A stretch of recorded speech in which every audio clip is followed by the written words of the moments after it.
Hello दोस्तों, जय हिंद, नमस्कार। मैं रमेश यादव आप सभी का स्वागत करता हूं study with Ramesh Yadav YouTube channel पर। जो हमने करंट अफेयर की सीरीज चलाई हुई है उसी को आगे बढ़ाते हुए आज की क्लास 11 और 12 मार्च 2024 का करंट अफेयर होगी। और कल की क्लास हम नहीं ले सके, कोई निजी कारण हो गया था, कहीं हम बाहर चले गए थे तो लौट नहीं पाए, इसलिए क्लास नहीं ले सके कल की। तो ये आज की क्लास है 11 और 12 मार्च 2024 का करंट अफेयर, तो जिसमें जो भी घटनाएं कल की हैं और जो परसों की हैं वो दोनों चीज़ों को हम कवर करेंगे।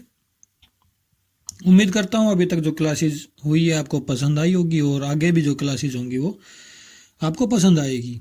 और क्लास पसंद आ रही है तो लाइक करें, शेयर करें और चैनल को सब्सक्राइब करें और कमेंट करके अपना फीडबैक ज़रूर दें कि आपको कैसा लग रहा है और कोई टॉपिक छूट तो नहीं रहा है। आप कुछ भी कमेंट कर सकते हैं, ऐसा नहीं है कि भाई ये छूट गया हमारा तो सर बुरा मान जाएंगे, ऐसा कुछ नहीं है। उससे क्या है, हम भी अब इम्प्रूवमेंट कर पाते हैं अपने आप में, क्योंकि बच्चों से टीचर ज़्यादा सीखता है, ये बात याद रखना। तो आप कमेंट करके ज़रूर बताएं और भगवान ने चाहा तो जल्दी आपकी लाइव क्लासेस शुरू होने जा रही है। तो जिस दिन लाइव क्लास शुरू होगी उससे पहले आपको अवगत करा दिया जाएगा, तो आप लाइव आके उसको फिर देख सकते हैं।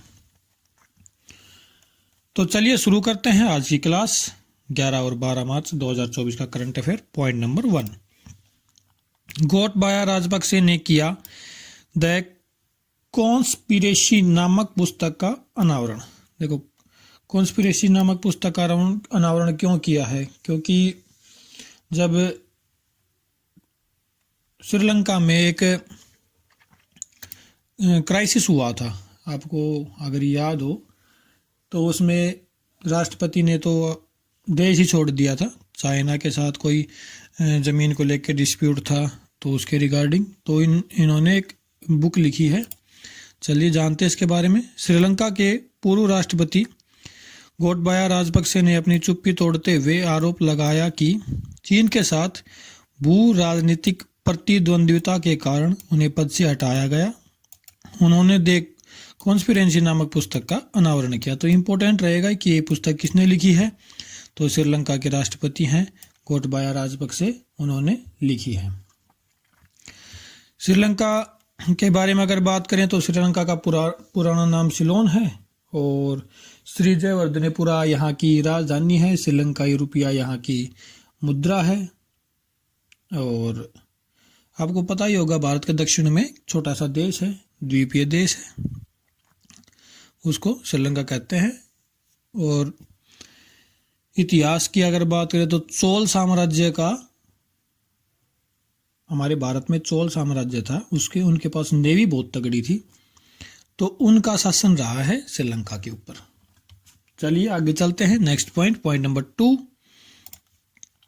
पीएम मोदी ने लचित बोरफुकन की 125 फीट ऊंची प्रतिमा का किया अनावरण। ये क्वेश्चन पहले भी करंट में था कि भाई वो बन रही है और अब इसका अनावरण किया है, तो ये और इम्पोर्टेंट हो गया। चलिए जानते हैं इसके बारे में। प्रधानमंत्री नरेंद्र मोदी ने पूर्वी असम के जोरहाट में अहोम जनरल, तो अहोम के सेनापति थे भाई, लचित बोरफुकन की 125 फुट की कांस्य प्रतिमा का अनावरण किया। यह प्रतिमा उनके दफन स्थल के पास स्थापित की गई है। इस मूर्ति की ऊंचाई 84 फीट है, जो 41 फीट के पेडस्टल पर स्थापित है। इस मूर्ति की कुल ऊंचाई 125 फीट है। तो ये इतना इम्पोर्टेंट नहीं है फीट कितनी है, ये याद रखना कि उद्घाटन इन्होंने किया नरेंद्र मोदी ने, और कहाँ, असम में। अहोम के सेनापति थे ये लचित बोरफुकन। और अगर असम की बात करें तो असम की राजधानी दिसपुर है और गुवाहाटी सबसे बड़ा शहर है, क्योंकि आईआईटी गुवाहाटी है असम में। अगर हम बात करें तो ओरंग नेशनल पार्क है, कामाख्या मंदिर है, आईआईटी गुवाहाटी है। और राज्यपाल की बात करें तो जगदीश मुखी यहाँ के राज्यपाल हैं। मुख्यमंत्री हेमंत बिस्वा शर्मा यहाँ के मुख्यमंत्री हैं। और यहाँ इस राज्य की अगर प्रमुख नदी की बात करें तो ब्रह्मपुत्र है असम की प्रमुख नदी। चलिए आगे चलते हैं। पॉइंट नंबर 3, प्रधानमंत्री नरेंद्र मोदी ने किया सेला टनल का उद्घाटन। तो अब एक टनल बनाई गई है जिसका नाम है सेला टनल। इसका उद्घाटन किया है पीएम नरेंद्र मोदी ने। चलिए जानते हैं इसके बारे में। प्रधानमंत्री नरेंद्र मोदी ने 9 मार्च 2024 को ईटानगर अरुणाचल प्रदेश की राजधानी है ईटानगर में विकसित भारत विकसित उत्तर पूर्व कार्यक्रम के दौरान सेला सुरंग परियोजना को वस्तुतः राष्ट्र को समर्पित किया। सीमा सड़क संगठन द्वारा 13,000 फीट की ऊंचाई पर निर्मित सुरंग असम के तेजपुर से अरुणाचल प्रदेश के पश्चिम कामेंग जिले के तवांग तक सड़क पर स्थित है। 825 करोड़ रुपए की लागत वाली इस परियोजना का लक्ष्य हर मौसम में कनेक्टिविटी प्रदान करना है। इतना कुछ याद करने का जरूरत है नहीं, सिर्फ ये याद रखना है कि कहाँ बनाई गई है। जो सेला सुरंग है ये कहाँ बनाई गई है, अरुणाचल प्रदेश में बनाई गई है। सिर्फ यही पॉइंट याद रखना है। और अरुणाचल प्रदेश की राजधानी ईटानगर के पास बनाई गई है। उगते सूर्य का पर्वत अरुणाचल का अर्थ है उगते सूर्य का पर्वत। और ईटानगर यहाँ की राजधानी मैं बता ही चुका हूँ, सबसे बड़ा शहर भी यहाँ का ईटानगर है।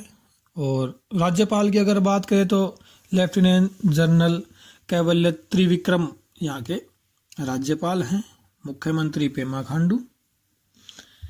और बिल्कुल पूर्व में है अरुणाचल प्रदेश। सबसे पहले जो सूर्य उदय होता है वो अरुणाचल प्रदेश में ही होता है। तो इतना ही, आगे चलते हैं। पॉइंट नंबर 4, जम्मू कश्मीर के कठुआ में होगी उत्तर भारत के पहले सरकारी होम्योपैथिक कॉलेज की स्थापना। तो उत्तर भारत के पहले सरकारी होम्योपैथिक कॉलेज की स्थापना जम्मू कश्मीर में की जाएगी। चलिए जानते हैं इसके बारे में। केंद्रीय विज्ञान एवं प्रौद्योगिकी राज्य मंत्री डॉक्टर जितेंद्र सिंह ने जम्मू कश्मीर के कठुआ जिले के जसरोटा क्षेत्र में उत्तर भारत के पहले सरकारी होम्योपैथी कॉलेज की स्थापना की घोषणा की। 80 करोड़ रुपए की केंद्रीय वित्त पोषित यह परियोजना क्षेत्र में स्वास्थ्य सेवा और शिक्षा के बुनियादी ढांचे के विकास में महत्वपूर्ण प्रगति को दर्शाती है। देखो, याद ये रखना है कि उत्तर भारत का पहला है, इसलिए ये याद रखना है। तो कहाँ है? जम्मू कश्मीर में बनेगा। सिर्फ इतना याद रखना कि उत्तर भारत का पहला होम्योपैथिक कॉलेज जम्मू कश्मीर में बनेगा। मतलब कि भारत में पहले भी होम्योपैथिक कॉलेज है। तो मैं इसके बारे में बता भी चुका हूँ, एक बार मैंने बताया था।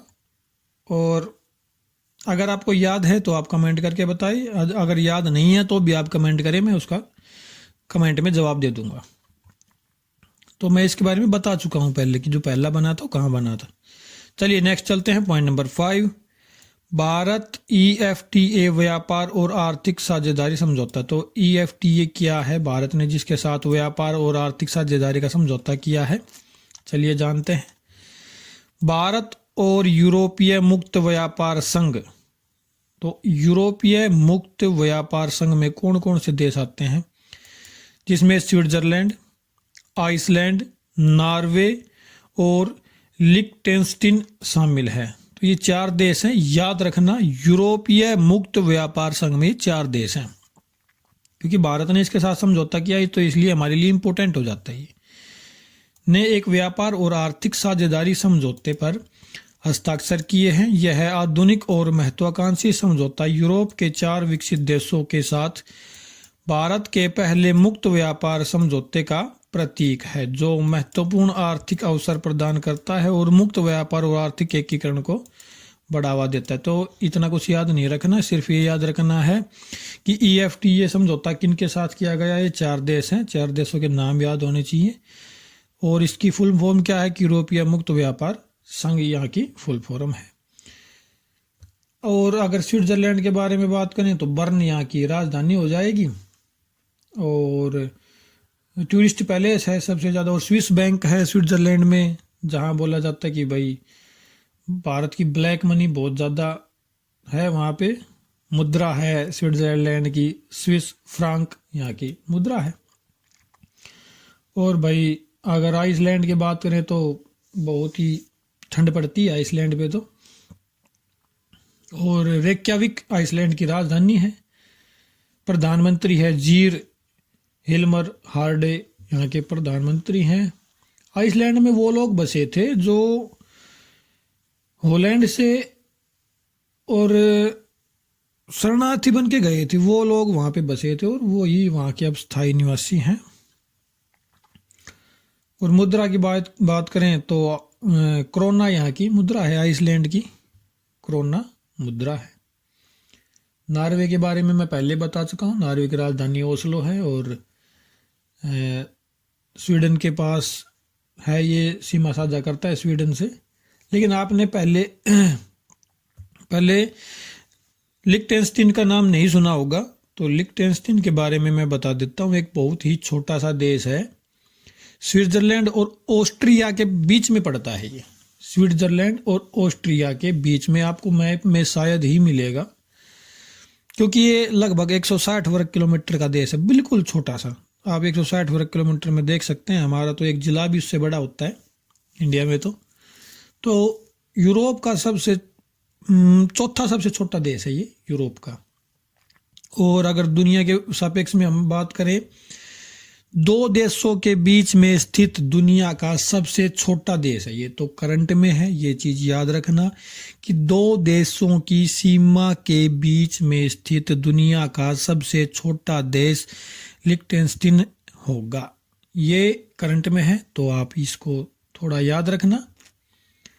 और तो छोटा सा देश है, इसके बारे में और तो कुछ याद करने का कुछ ऐसा है नहीं। प्रधानमंत्री डेनियल रिस्क यहाँ के प्रधानमंत्री हैं और जनसंख्या भी थोड़ी सी है, लगभग 40,000 के समथिंग यहाँ की जनसंख्या है। चलिए आगे चलते हैं। पॉइंट नंबर 6, बिचौम बना अरुणाचल प्रदेश का 27वां जिला। तो सिर्फ इतना याद रखना है कि बिचौम कहाँ स्थित है, अरुणाचल प्रदेश में स्थित है बिचौम। चलिए पॉइंट नंबर 7, मिस वर्ल्ड 2024 चेक गणराज्य की क्रिस्टीना पिस्कोवा बनी विजेता। तो भाई क्रिस्टीना को मिस वर्ल्ड 2024 चुना गया है। ये प्रतियोगिता कहाँ हुई? मुंबई में हुई है, भारत में हुई है, ध्यान रखना। और क्रिस्टीना पिस्कोवा को 2024 की मिस वर्ल्ड चुना गया है। चलिए देखते हैं इनके बारे में जानते हैं, फिर डिटेल से पढ़ेंगे। चेक गणराज्य की क्रिस्टीना पिस्कोवा को भारत के मुंबई में एक भव्य समारोह में नई मिस वर्ल्ड 2024 का ताज पहनाया गया। चेक गणराज्य की क्रिस्टीना को भारत के मुंबई में एक भव्य समारोह में मिस वर्ल्ड का ताज पहनाया। पिछली मिस वर्ल्ड 2022 पोलैंड की कैरोलिना बिलावस्का ने एक शानदार समारोह में अपने उत्तराधिकारी को ताज पहनाया। तो सिर्फ याद ये रखना कि 2024 में कौन बना है और करंट में है। तो भारत की कौन कौन बनी है वो याद कर लेना। कब ये शुरू हुआ था? तो मिस वर्ल्ड का 1951 में ये प्रतियोगिता भाई शुरू की गई थी। भारत में कौन कौन बनी है? भारत में पहली बनी थी रीता फारिया, 1966 में बनी थी रीता फारिया। उसके बाद नंबर 2 पर बनी ऐश्वर्या राय 1994 में। उसके बाद 3 नंबर पे डायना हेडन 1997 में। उसके बाद युक्ता मुखी 1999 में। नंबर 5 प्रियंका चोपड़ा सन 2000 में। और अभी हाल ही में 2017 में बनी थी मानुषी छिल्लर, जो हरियाणा से थी। तो आप इनको याद कर लेना, लिस्ट लिख लो। मैं अभी दोबारा रिपीट कर देता हूँ। रीता फारिया 1966, ऐश्वर्या राय 1994, डायना हेडन 1997, युक्ता मुखी 1999, प्रियंका चोपड़ा 2000, मानुषी छिल्लर 2017। तो ये चीज याद कर लेना। 1951 में ये प्रतियोगिता शुरू की गई थी और लास्ट में जो भारत की बनी थी वो मानुषी छिल्लर 2017 में बनी थी। तो इसके लिए इतना ही। थोड़ा अगर चेक गणराज्य की हम बात करें तो एक मध्य यूरोप में स्थित है, छोटा सा देश है चेक गणराज्य, ज़्यादा बड़ा है नहीं। प्राग यहाँ की राजधानी है। और जो प्लूटो को ग्रहों की लिस्ट से बाहर निकाला गया था, तो वो जो मीटिंग हुई थी वो चेक गणराज्य में ही की गई थी। मुद्रा है यहाँ की कोरुना, कोरुना यहाँ की मुद्रा है। और इसके लिए इतना ही। चलिए आगे चलते हैं। पॉइंट नंबर 8, पीएम मोदी ने छत्तीसगढ़ में महतारी वंदन योजना की शुरुआत करी। तो महतारी वंदन योजना छत्तीसगढ़ में शुरू की गई है। इसका मोटिव क्या है? मोटिव है महिलाओं को 1000 रुपए की आर्थिक सहायता प्रदान करना। हर महीने 1000 रुपए मिलेंगे भाई, तो अच्छा है। 1000 रुपए तो आ रहे हैं, लोग बाग यही सोच रहे हैं, लेकिन सरकार भी पता नहीं क्या कर रही है। जो थोड़ा बहुत बेचारा कमा रहा है वो ना तो भूखा मर रहा और ना वो ढंग से खा सकता, ऐसा हाल कर रखा है। ऐसे 1000 रुपये फ्री में देने की क्या जरूरत है? आप उनको रोजगार दो, पैसे तो वो अपने आप कमा लेंगे। तो ये लोगों को अपाहिज बनाया जा रहा है इस प्रकार से। चलिए जानते हैं इसके बारे में। प्रधानमंत्री नरेंद्र मोदी ने उत्तर प्रदेश के काशी से छत्तीसगढ़ में महतारी वंदन योजना का वर्चुअल शुभारंभ किया। इस योजना का उद्देश्य राज्य में महिलाओं को वित्तीय सहायता प्रदान करना है। चलिए आगे चलते हैं। पॉइंट नंबर 9, इसके बारे में मैं और कुछ नहीं कहूंगा, आप मेरी भावना को समझ गए होंगे। देवेंद्र झाझरिया बने भारत की पैरालंपिक समिति के नए अध्यक्ष। तो इम्पोर्टेंट है, पैरालंपिक समिति के अध्यक्ष बने हैं देवेंद्र झाझरिया। चलिए इनके बारे में जानते हैं। 2 बार के पैरालंपिक स्वर्ण पदक विजेता देवेंद्र झाझरिया को भारत पैरालंपिक समिति PCI का नया अध्यक्ष चुना गया है। तो ये इम्पोर्टेंट है, करंट में है, तो आपको जरूर जरूर जरूर याद होना चाहिए। चलिए आगे चलते हैं। पॉइंट नंबर 10, माजुली मास्क निर्माण और पांडुलिपि पेंटिंग को मिला GI टैग।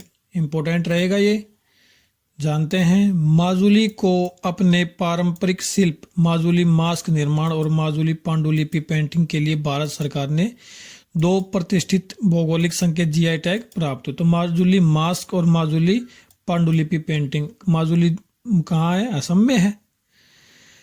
और भाई सबसे बड़ा द्वीप, नदी द्वीप माजुली ही है। और इनको GI टैग मिला है। बस इसके लिए इतना ही, असम के बारे में मैं बता ही चुका हूँ। तो कैसी लगी आज की क्लास? उम्मीद करता हूँ आपको पसंद आई होगी। और अगर क्लास पसंद आई है तो लाइक करें, शेयर करें, चैनल को सब्सक्राइब करें और कमेंट करके ज़रूर बताएं। और जल्द ही लाइव क्लास शुरू हो जाएगी, तो इसलिए आप ज़्यादा से ज़्यादा शेयर करें ताकि कुछ सब्सक्राइबर हो जाएं, तो हमें भी मोटिवेशन मिले कि हाँ भाई जल्द से जल्द लाइव क्लास शुरू करनी है। सामान ऑर्डर कर दिया है, वो शायद कल हमारा आ जाएगा, क्योंकि वहाँ से डिस्पैच हो चुका है, तो शायद कल आ जाएगा। तो अगर अच्छा ग्रो करता रहा चैनल तो अगले मंडे से शुरू कर देंगे, अदरवाइज फिर थोड़ा हमें लेट करना पड़ेगा। तो चलिए मिलते हैं कल दोबारा से। आज के लिए इतना ही। क्लास देखने के लिए धन्यवाद। Thank you very much.